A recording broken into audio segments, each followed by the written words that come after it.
Hello and welcome back for our story time. Today we have chapter 14 of Harry Potter and the Sorcerer's Stone by J.K. Rowling. It is called Norbert, the Norwegian Ridgeback.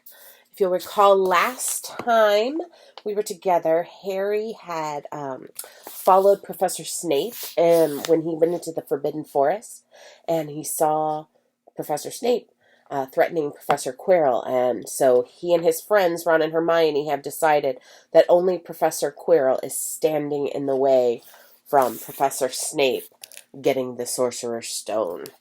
So let's see what Norbert, the Norwegian Ridgeback, has to do with our story today. Quirrell, however, must have been braver than they'd thought. In the weeks that followed, he did seem to be getting paler and thinner, but it didn't look as though he'd cracked yet.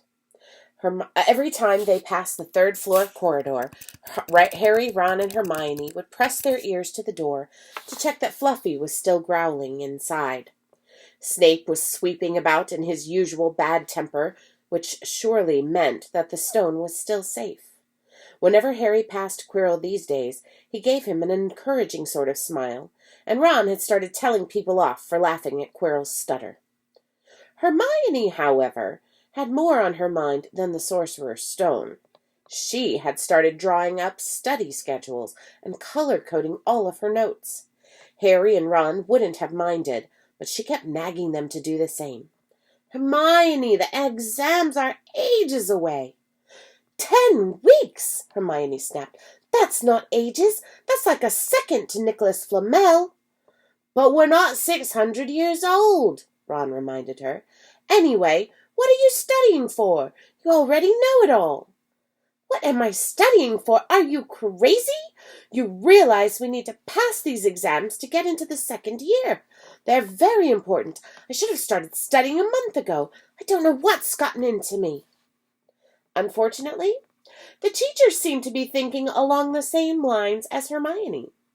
They piled so much homework on them that the Easter holidays weren't nearly as much fun as the Christmas ones. It was hard to relax with Hermione next to you, reciting the 12 uses of dragon's blood or practicing wand movements. Moaning and yawning, Harry and Ron spent most of their free time in the library with her, trying to get through all their extra work. "I'll never remember this," Ron burst out one afternoon, throwing down his quill and looking longingly out of the library window. It was the first really fine day they'd had in months. The sky was a clear, forget-me-not blue, and there was a feeling in the air of summer coming. Harry, who was looking up Dittany in 1,000 Magical Herbs and Fungi, didn't look up until he heard Ron say, "Hagrid, what are you doing in the library?" Hagrid shuffled into view, hiding something behind his back. He looked very out of place in his moleskin overcoat. "Just looking," he said, in a shifty voice that got their interest at once. "And what are you lot up to?" He looked suddenly suspicious. "You're not still looking for Nicholas Flamel, are ya?" Oh, my pages are sticking out. "Oh, we found out who he is ages ago," said Ron impressively. "And we know what that dog's guarding. It's a sorcerer's Shh!" Hagrid looked around quickly to see if anyone was listening. "Don't go shouting about it. What's the matter with you?" "There are a few things we wanted to ask you as a matter of fact," said Harry. "About what's guarding the stone, apart from Fluffy." "Shh!" said Hagrid again. "Listen, come and see me later. I'm not promising I'll tell you anything, mind, but don't go rabbiting about it in here. Students aren't supposed to know. They'll think I've told you." "See you later, then," said Harry. Hagrid shuffled off. "What was he hiding behind his back?" said Hermione thoughtfully. "Do you think it had anything to do with the stone?" "I'm going to see what section he was in," said Ron, who'd had enough of working. He came back a minute later with a pile of books in his arms and slammed them down on the table. "Dragons," he whispered. "Hagrid was looking up stuff about dragons. Look at these. Dragon species of Great Britain and Ireland, From Egg to Inferno, A Dragon Keeper's Guide." Hagrid's always wanted a dragon. He told me so the first time I ever met him, said Harry. But it's against our laws, said Ron. Dragon breeding was outlawed by the Warlocks Convention of 1709. Everyone knows that. It's hard to stop muggles from noticing us for keeping dragons in the back garden. Anyway, you can't tame dragons. It's dangerous. You should see the burns Charlie's got off wild ones in Romania. But there aren't wild dragons in Britain, said Harry. Of course there are, said Ron. Common Welsh green and Herbidian blacks. The Ministry of Magic. Wow. The Ministry of Magic has a job hushing them up, I can tell you. Our kind have to keep putting spells on muggles who've spotted them to make them forget. So what on earth's Hagrid up to? Said Hermione. What do you think he's up to? When they knocked on the door of the gamekeeper's hut an hour later, they were surprised to see that all the curtains were closed. Hagrid called, "Who is it?" before he let them in, and then shut the door quickly behind them. It was stifling hot inside. Even though it was such a warm day, there was a blazing fire in the grate. Hagrid made them tea and offered them stoat sandwiches, which they refused. "So, you wanted to ask me something?" "Yes," said Harry. There was no point beating around the bush. "We were wondering if you could tell us what's guarding the Sorcerer's Stone, apart from Fluffy." Hagrid frowned at him. "Of course I can't. Number 1, I don't know myself. Number 2, you know too much already. So, I wouldn't tell you if I could. The stone's here for a good reason. It was almost stolen out of Gringotts. I suppose you've worked that out and all. Beats me how you even knew about Fluffy." "Oh, come on, Hagrid. You might not want to tell us, but you do know. You know everything that goes on around here," said Hermione in a warm and flattering voice. Hagrid's beard twitched, and they could tell he was smiling.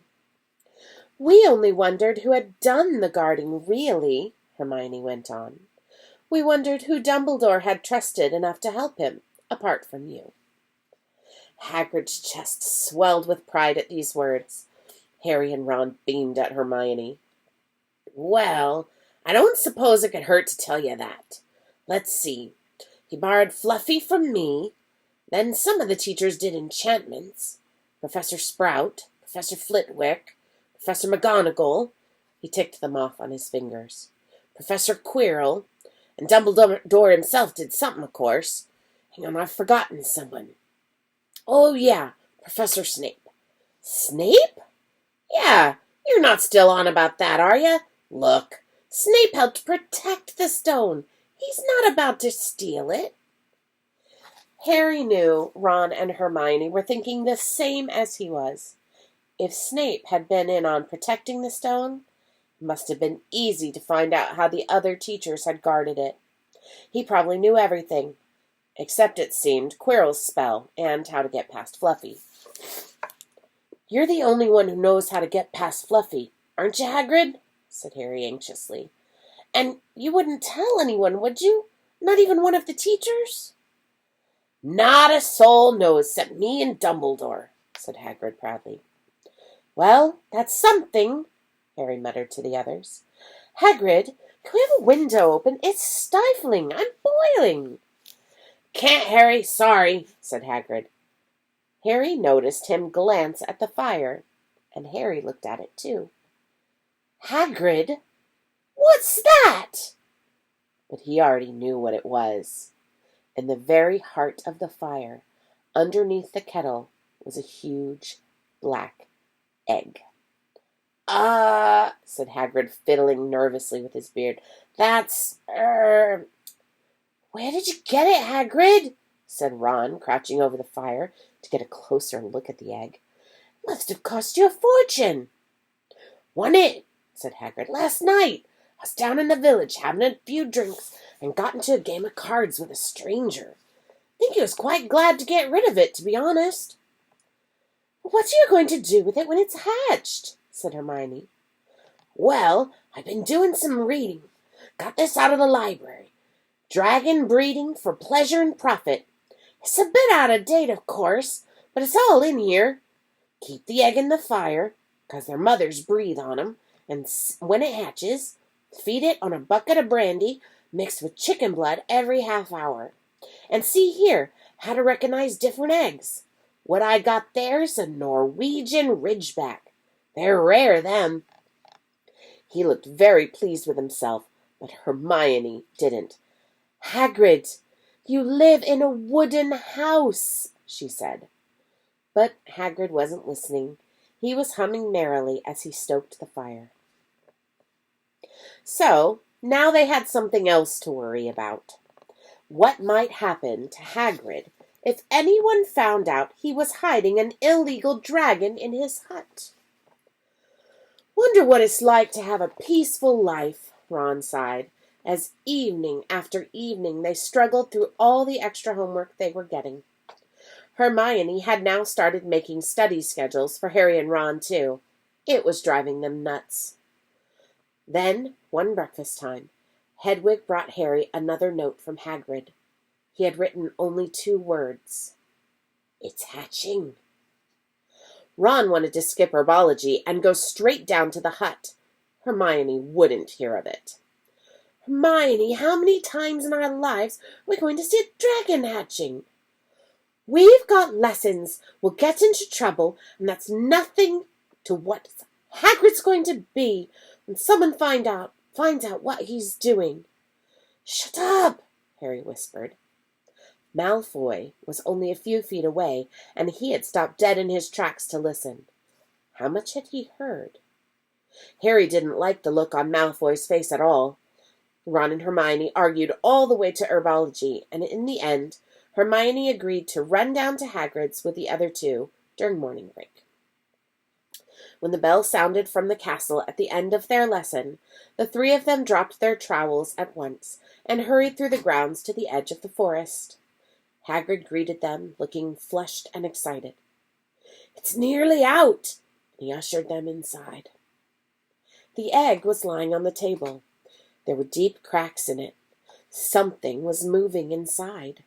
A funny clicking noise was coming from it. They all drew their chairs up to the table and watched with bated breath. All at once there was a scraping noise, and the egg split open. The baby dragon flopped onto the table. It wasn't exactly pretty. Harry thought it looked like a crumpled black umbrella. Its spiny wings were huge compared to its skinny jet body. It had a long snout with wide nostrils, the stubs of horns, and bulging orange eyes. It sneezed. A couple of sparks flew out of its nose. "Isn't he beautiful?" Hagrid mumbled. He reached out a hand to stroke the dragon's head. It snapped at his fingers, showing its pointed fangs. "Blessed me noses, mummy," said Hagrid. "Hagrid," said Hermione, "how fast do Norwegian Ridgebacks grow exactly?" Hagrid was about to answer when the color suddenly drained from his face. He leapt to his feet and ran to the window. "What's the matter?" "Someone was looking through the gap in the curtains. It's a kid. He's running back up to school." Harry bolted to the door and looked out. Even at a distance, there was no mistaking him. Malfoy had seen the dragon. Something about the smile lurking on Malfoy's face during the next week made Harry, Ron, and Hermione very nervous. They spent most of their free time in Hagrid's darkened hut, trying to reason with him. "Just let him go," Harry urged. "Set him free." "I can't. He's too little. He'll die." They looked at the dragon. It had grown 3 times in length in just a week. Smoke kept furling out of its nostrils. Hagrid hadn't been doing his gamekeeping duties because the dragon was keeping him so busy. There were empty brandy bottles and chicken feathers all over the floor. "I've decided to call him Norbert," said Hagrid, looking at the dragon with misty eyes. "He really knows me now. Watch. Norbert! Norbert! Where's Mummy?" "He's lost his marbles," Ron murmured in Harry's ears. "Hagrid," said Harry loudly, "give it 2 weeks, and Norbert's going to be as long as your house. Malfoy could go to Dumbledore at any moment. Hagrid bit his lip. I know I can't keep him forever, but I can't just dump him. I can't. Harry turned suddenly to Ron. Charlie, he said. You're losing it too. I'm Ron, remember? No, Charlie. Your brother Charlie in Romania, studying dragons. We could send Norbert to him. Charlie can take care of him, and then put him back in the wild. Brilliant, said Ron. How about it, Hagrid? And in the end, Hagrid agreed that they could send an owl to Charlie to ask him. The following week dragged by. Wednesday night found Hermione and Harry sitting alone in the common room, long after everyone else had gone to bed. The clock on the wall had just chimed midnight when the portrait hole burst open. Ron appeared out of nowhere as he pulled off Harry's invisibility cloak. He had been down at Hagrid's hut, helping him feed Norbert, who was now eating dead rats by the crate. It bit me, he said, showing them his hand, which was wrapped in a bloody handkerchief. I'm not going to be able to hold a quill for a week. I tell you, that dragon's the most horrible animal I've ever met. But the way Hagrid goes on about it, you'd think he was a fluffy little bunny rabbit. When it bit me, he told me off for frightening it, and when I left, he was singing it a lullaby. There was a tap on the dark window. Miss Hedwig, said Harry, hurrying to let her in. She'll have Charlie's answer. The three of them put their heads together to read the note. Dear Ron, how are you? Thanks for the letter. I'd be glad to take the Norwegian Ridgeback, but it won't be easy getting him here.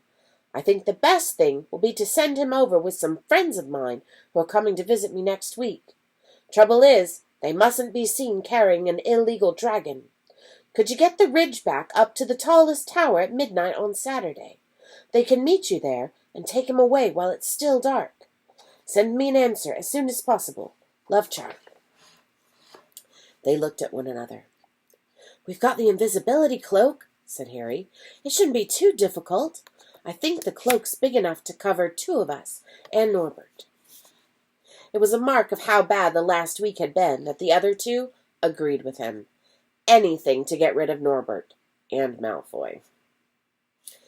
There was a hitch.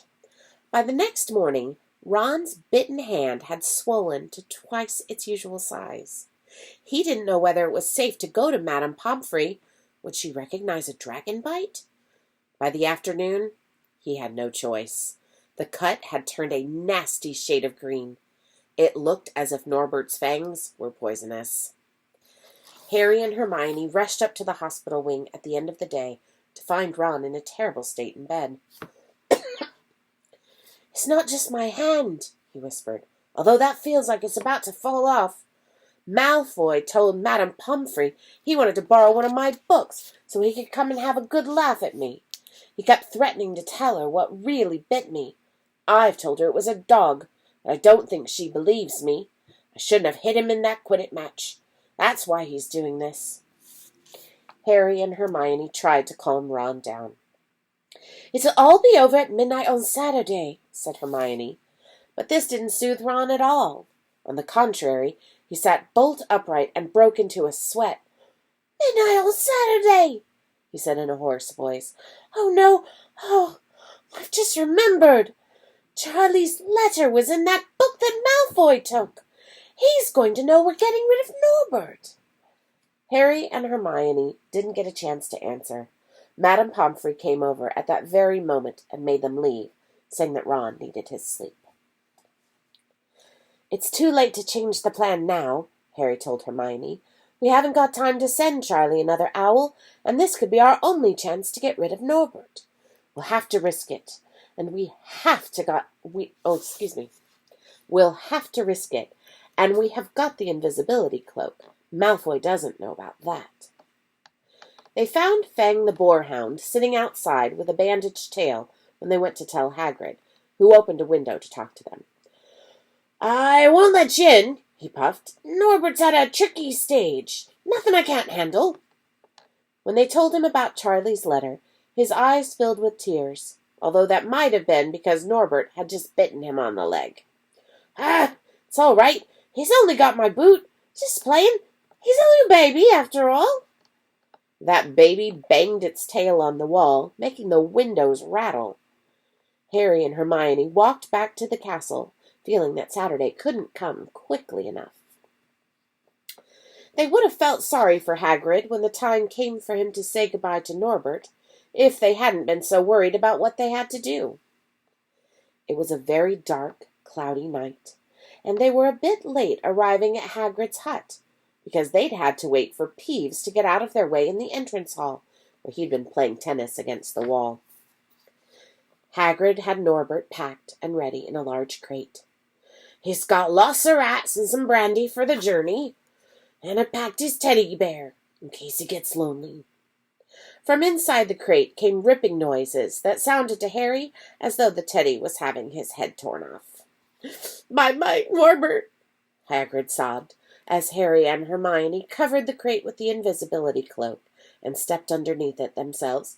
"Mummy will never forget you." How they managed to get the crate back up to the castle, they never knew.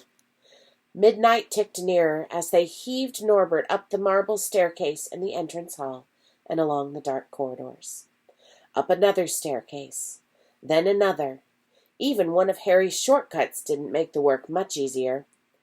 "Nearly there," Harry panted as they reached the corridor beneath the tallest tower. Then a sudden movement ahead of them made them almost drop the crate. Forgetting that they were already invisible, they shrank into the shadows, staring at the dark outlines of two people grappling with each other 10 feet away. A lamp flared. Professor McGonagall, in a tartan bathrobe and a hairnet, had Malfoy by the ear. "Detention!" she shouted. "And 20 points from Slytherin! Wandering around in the middle of the night! How dare you!" "You don't understand, Professor! Harry Potter's coming! He's got a dragon!" "What utter rubbish! How dare you tell such lies! Come on, I shall see Professor Snape about you, Malfoy." The steep spiral staircase up to the top of the tower seemed the easiest thing in the world after that. Not until they'd stepped out into the cold night air did they throw off the cloak, glad to be able to breathe properly again. Hermione did a sort of jig. "Malfoy's got detention. I could sing." "Don't," Harry advised her. Chuckling about Malfoy, they waited, Norbert thrashing about in his crate. About 10 minutes later, 4 broomsticks came swooping down out of the darkness. Charlie's friends were a cheery lot. They showed Harry and Hermione the harness they'd rigged up so that they could suspend Norbert between them. They all helped buckle Norbert safely into it, and then Harry and Hermione shook hands with the others and thanked them very much. At last, Norbert was gone. They slipped back down the spiral staircase, their hearts as light as their hands now that Norbert was off them. No more dragon, Malfoy in detention. What could spoil their happiness? The answer to that was waiting at the foot of the stairs. As they stepped into the corridor, Filch's face loomed suddenly out of the darkness. "Well, well, well," he whispered. "We are in trouble." They'd left the invisibility cloak at the top of the tower. I hope you'll join me next time when we read Chapter 15, The Forbidden Forest. I wonder what's going to happen to Harry and Hermione now that they've been caught out of bed and out of bounds, just like Malfoy. See you next time.